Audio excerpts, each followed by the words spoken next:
This is not a guilt trip at all. In fact, I am not very good at this. I realize that it's a problem for me and I'm trying to work on it. And so I'm just kind of processing that out loud here. So I'm not by no means being like, here's how you get off your, I'm going to talk about ways that have worked for me to get off your phone, but I'm just going to plant a little seed. Like, are you spending too much time on your phone? Is it distracting you from your life? Could you benefit from doing other things? It's hard, it's uncomfortable. I think it's super worth it. Hey guys, my name is Shayla. Welcome to my channel. If this is your first time here, we talk about motherhood, we talk about pregnancy, we do things kind of eco-friendly, kind of natural, kind of granola. If you're into that, please subscribe. If you're not new here, welcome back. I have an Instagram, Hey Shayla, a podcast, Hey Shayla. I have a 1.5-year-old and a 3.5-year-old. Today I'm going to talk about our screen time because I genuinely believe, for new moms especially, it sucks the life out of you. People go there for me time. They go there to like unwind. They go there to just like disconnect. The more that I learn, it is not helpful. So don't stop watching now because this is not a guilt trip at all. In fact, I am not very good at this. So I'm just kind of processing that out loud here.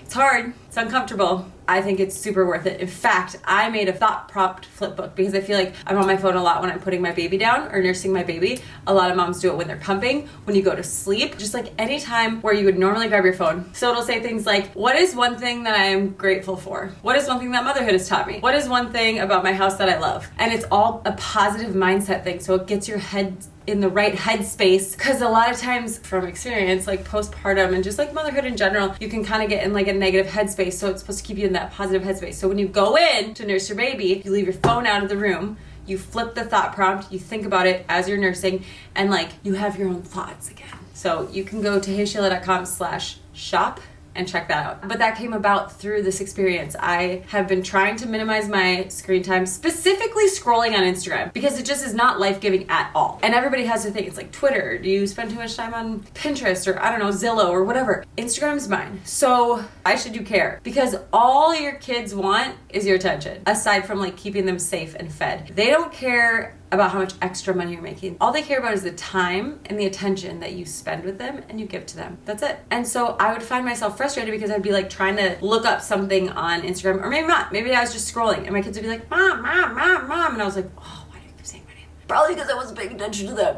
And I didn't even realize it. So now I've told her, like, if she's doing that and I'm on my phone, say, Mom, you're not paying attention. So now she'll do it. She'll be like, Mom, you're not paying attention. And I'm like, okay, tell me more. And so kind of like teaching them to call me out has actually helped. And I don't want to teach them that it's okay to be half present with the people that they're with. Because as soon as we go over to like a play date with a friend of mine, I'm not on my phone.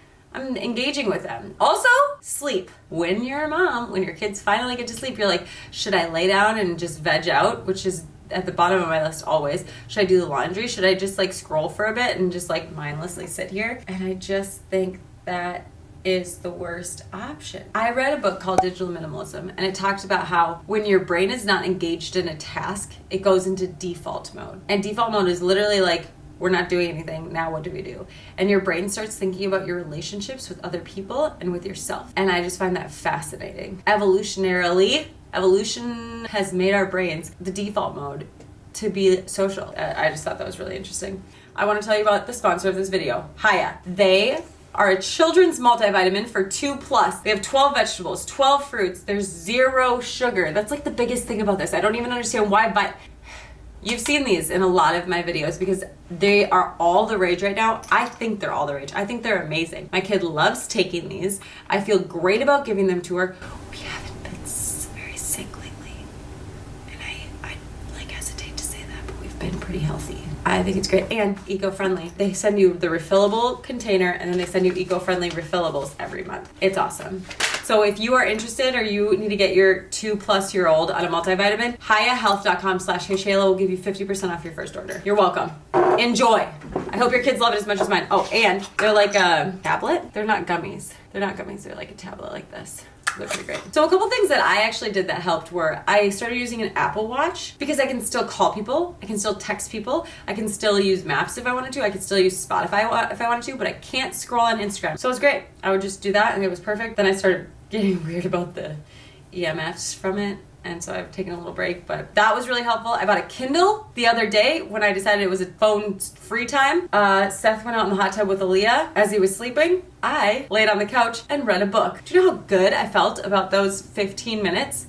freaking amazing. I was so proud of myself for reading a book instead of scrolling, and I learned things instead of consumed things, and I feel like there's a difference. I don't know, this is feeling real soapboxy, and I'm really not trying to make it feel like that. Charging my phone outside of my bed, like in the kitchen, away from me. That's when I like having the watch next to me, so if I do need to like call someone or something for like safety, it makes me feel better, so I just keep the watch by me instead of my phone, so then I can't scroll. In one of the blog posts that I was reading, it recommended to put a hair tie around your phone, because then you couldn't mindlessly open it. You had to like take it off and be like, why am I going on my phone? And if you don't have this EMF protector, safe sleeve, or what are you doing on your phone? Is this necessary? So it's just kind of like an extra little step to make you think about why you're on your phone. I also got just a whiteboard to go on my fridge to write my to-do list, because I would think, oh man, I need to buy school pictures. And then I would start to do it on the phone. Oh man, I need this from the store. Oh, I want to look up what the gravity is on the moon compared to the earth. And I will just write it on my whiteboard. And then when I get time, I can look those things up if I still care. But we don't need to know everything all the time, because we just have these thoughts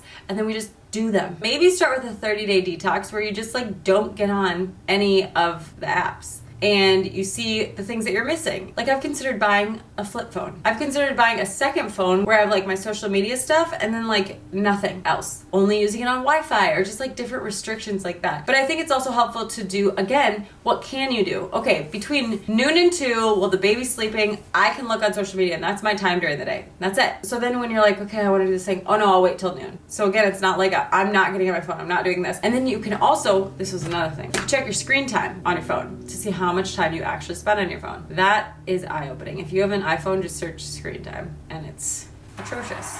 Mine is, at least. But when you do take it out, if you do try to like cold turkey it, it is hard. It's hard to be bored when you're constantly stimulated all the time. It's uncomfortable. I'll get into this a little bit later, but you have to think about what you want to replace it with. And you notice how addicted everybody else is. Like yesterday, I was like, I'm gonna do a no phone time for the rest of the day. I've got all my work done.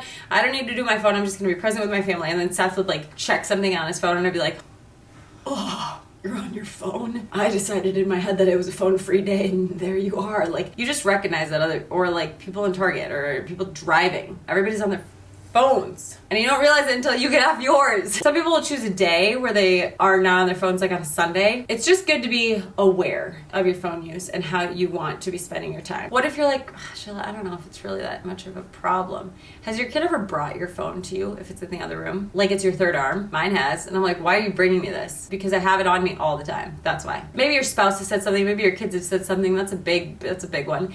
Or maybe just deep down you know that you are spending too much time on your phone. So I learned one time, if you're gonna go on a diet, don't do a restrictive diet. Like, you can't have this, you can't have this, but talk about the things that you should have. Make sure that you have at least 1 apple a day. Make sure that you have at least this much protein. Make sure that you have at least this much, because when you start making sure that you have this, the bad stuff kind of gets pushed out. Instead of focusing on what you shouldn't do, focus on what you should do, and then the other stuff gets pushed out. So what do you want to do with your day? Do you want to work out? Do you want to have quality time with your kids? Do you want to go on a walk?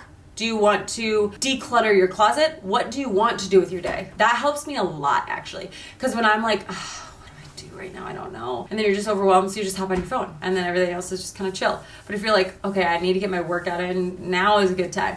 And your kids will adapt. They'll figure it out. Because you think, oh, it's easier for me to just get on my phone because then they're not going to come and bug me, which is true. If I'm working out, they're crawling all over me. If I'm on my phone and they're watching a show or something, no, they don't need anything.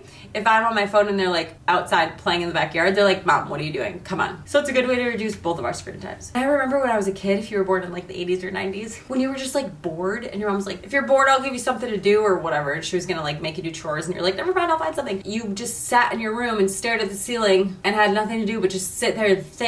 How often do we experience that anymore? Never. Because anytime there's a downtime, you just grab your phone. So one thing that I tried was deleting the app off of my phone, or off of my screen. So it's still on my phone, but I just had to like type it in to find it. I would find myself in like the most ridiculous times. Like we'd get in the car after Target, and before I was about to drive away, automatically unlock my phone and try and go to the app, Instagram app. But when it wasn't there, I was like, what am I doing right now? I just put my kids in the car. I'm sitting in the Target parking lot. Why am I just gonna quick check Instagram real quick? Like, what? I don't know. It was just kind of a wake-up call for me a little bit. And I've done like 30-day detoxes before from social media, which is huge because that's my business. And it's just the most liberating thing ever. You don't miss anything, because if you are truly friends with these people, you can contact them in real life, not on an app. Before I did this for a job, I had no social media. I remember dating somebody who went to college with a bunch of people I went to high school with, and he's like, what can you tell me? And they were like, she has no social media. I had none. It was great. And now I have all of it. And so I'm trying to manage that in real life. And I think if I didn't do it as a job, I would not have it. And don't get me wrong, your phone can be helpful. You can do doctor's appointments, you can order groceries. There's so many things that you can do on your phone. But you also don't have to. You can teach your kids that you go into Target and you behave. It's just hard for me to say because it's so hard to go to Target because they're all over the place and I'm usually sweating by the end of it. It's a good thing for your kids to learn. So I'm not saying the phone is the enemy, but I'm kind of saying the phone is the enemy for your mental health. And to just be conscious about it. I don't know. I just wanted to kind of put this out there to see, kind of have you start thinking and questioning. And if you start changing and your spouse doesn't, that's fine. Because it's hard to change everyone's opinion about this. But if you lead the way, I guarantee that they're going to see the changes. Like Seth said, it's really nice that you're not working right now. And I was like, I know, I agree. It feels slower, calmer. It feels good. So like I said, I'm still working on this myself. You have to get ahead of it. You have to be conscious of it and decide, today I'm not going to do that. Or I'm going to do my work until this time and then I'm not going to be on my phone anymore. I hope this was helpful. I hope this was interesting. I would love to hear your thoughts on your screen time. No guilt here, just planting a seed for you to decide if this is something that you want to dive into a little deeper.